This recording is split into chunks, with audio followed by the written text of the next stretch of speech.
नमस्कार दोस्तों, कैसे हैं आप सब। आशा करती हूँ आप सब ठीक होंगे। आप सभी को फिर से मेरे साई डिवोटी चैनल में आज फिर से स्वागत करती हूँ। ओम साई राम। भक्तों, आज हम जानेंगे शिरडी साई बाबा और उनके योग के बारे में। ठीक है, चलिए शुरू करते हैं। शिरडी साई बाबा परब्रह्म अध्यात्मक गुरु के पास मुद्रों को संबोधित करने का एक अनूठा तरीका था। उन्होंने दुनिया को एक साधारण जीवन जीने के महत्व को समझाने के लिए अलग अलग लेकिन अनोखे तरीकों का सहारा लिया, जिससे आत्मा साक्षात्कार हो सके। कभी कभी वे स्वयं उन शिक्षाओं को अमल में लाते थे जिन्हें हम तुरंत स्वीकार करते थे और उनका पालन करते थे। उनमें से एक योग का अभ्यास था। आज की वीडियो में मुख्य विषय पर आने से पहले आइए सबसे पहले श्री साई सचरित्र के अध्याय 7 के निम्नलिखित अंश को पढ़े और याद करें। बाबा को समस्त योगिक प्रयोग और क्रियाएं ज्ञान थी। उनमें से केवल 2 का ही उल्लेख यहाँ किया जाता है। धोती क्रिया, आटे स्वच्छ करने की क्रिया। प्रति तीसरे दिन बाबा मस्जिद से पर्याप्त दूरी पर एक बट वृक्ष के नीचे किया करते थे। एक अवसर पर लोगों ने देखा कि उन्होंने अपने आटों को उड़ार के बाहर निकालकर उन्हें चारों ओर से स्वच्छ किया और समीप के वृक्ष पर सूखने के लिए रख दिया। शिरडी में इस घटना की पुष्टि करने वाले लोग अभी भी जीवित हैं। उन्होंने इस सत्य की परीक्षा भी की थी।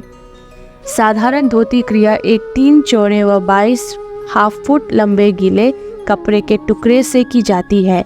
इस कपड़े को मुंह के द्वारा अंदर में उतार लिया जाता है तथा इसे लगभग आधा घंटे तक रखे रहते हैं ताकि उसका पूरा प्रभाव हो जावे। तत्पश्चात उसे बाहर निकाल लेते थे। पर बाबा की तो ये धोती क्रिया स्वतः विचित्र और असाधारण ही थी। खंड योग। एक समय बाबा ने अपने शरीर के अवयव पृथक कर मस्जिद के भिन्न भिन्न स्थानों में बिखेर दिया। अकस्मात उसी दिन एक महाशय मस्जिद में पधारे और अंगों को इस प्रकार ये बाहर बिखरा देखकर बहुत ही भयभीत हुआ। पहले उनकी इच्छा हुई कि लौटकर ग्राम अधिकारी के पास ये सूचना भिजवा देनी चाहिए कि किसी ने बाबा का खून उनके टुकड़े टुकड़े कर दिए हैं, परंतु सूचना देने वाला ही पहले पकड़ जाता है। ये सोचकर वे मौन रहे। दूसरे दिन जब वे मस्जिद में गए तो बाबा को पूर्ववत हष्ट-पुष्ट और स्वस्थ देखकर उन्होंने बड़ा विस्मय हुआ। उन्हें ऐसा लगा कि पिछले दिन में दृश्य देखा था वो कहीं स्वप्न तो नहीं था।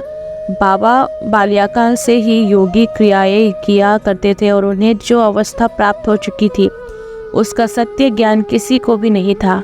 चिकित्सा के नाम से उन्होंने कभी किसी से एक पैसा भी स्वीकार नहीं किया। अपने उत्तम लोकप्रिय गुणों के कारण उनकी कीर्ति दूर दूर तक फैल गई। उन्होंने उनके निर्धनों और रोगियों को स्वास्थ्य प्रदान दिया।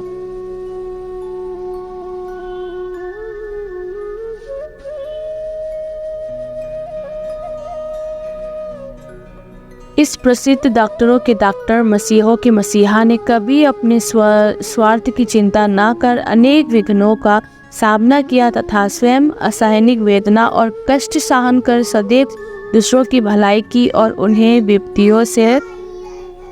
विपत्तियों में सहायता पहुंचाई। वे सदा परकल्याणतर चिंतित रहते थे। ऐसी ये घटना हमको बताते हैं जो उनकी सर्वव्यापकता तथा महान दयालुता की द्योतक है। अब एक जिज्ञासा ने इस प्रश्न को जन्म दिया कि बाबा ने योग क्यों किया और इसे अपनी दिनचर्या का अभिन्न अंग बना लिया। परब्रह्म होने के नाते उन्हें नियमित रूप से इस तरह के किसी भी अभ्यास की आवश्यकता नहीं थी, लेकिन वे अपने भक्तों के लिए खुद का एक उदाहरण स्थापित करना चाहते थे, क्योंकि ये बाबा की महत्वपूर्ण नियमित गतिविधियों में से एक था। हम ये निष्कर्ष निकाल सकते हैं कि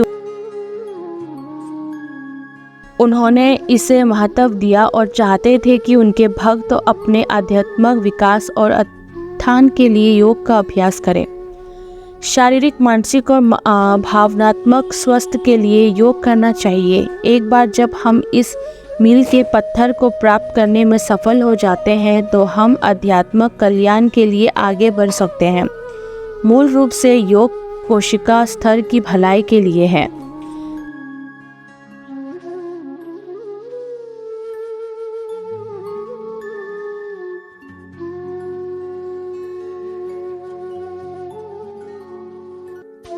योग में नीचे सूचीबद्ध 4 गतिविधियां शामिल है। एक है आसन, प्राणायाम, विश्राम, ध्यान।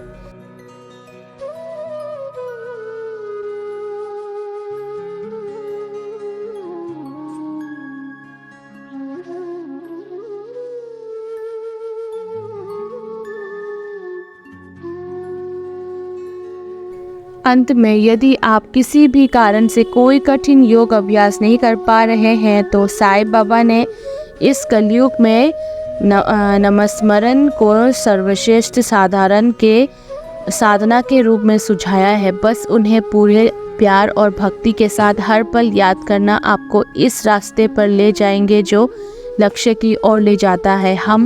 वो हमें अपने साथ ले जाने के लिए इस धरती पर आया था।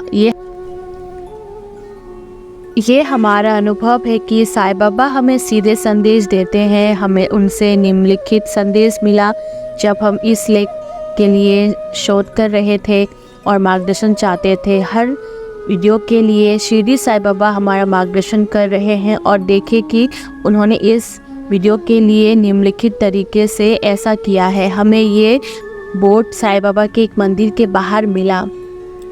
ये आप देख रहे हैं ये बोर्ड को, इसमें जो लिखा गया है मैं आपको इसका अर्थ बताती हूँ।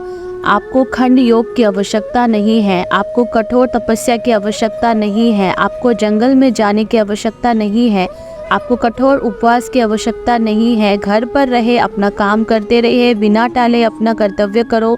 मुझे मंदिर में मत रोको, मुझे पूजा करते थको मत, कुछ समय निकालो और मेरा नमस्कार करो।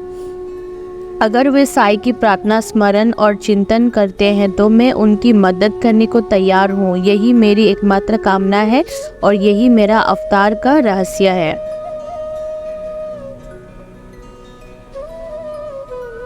धन्यवाद दोस्तों, आपने इस वीडियो को देखा उसके लिए धन्यवाद। अगर आप साईं बाबा के सच्चे भक्त हैं तो कमेंट सेक्शन में ज़रूर ओम साई राम लिखिएगा। बाकी सबका मालिक है, ओम साई राम।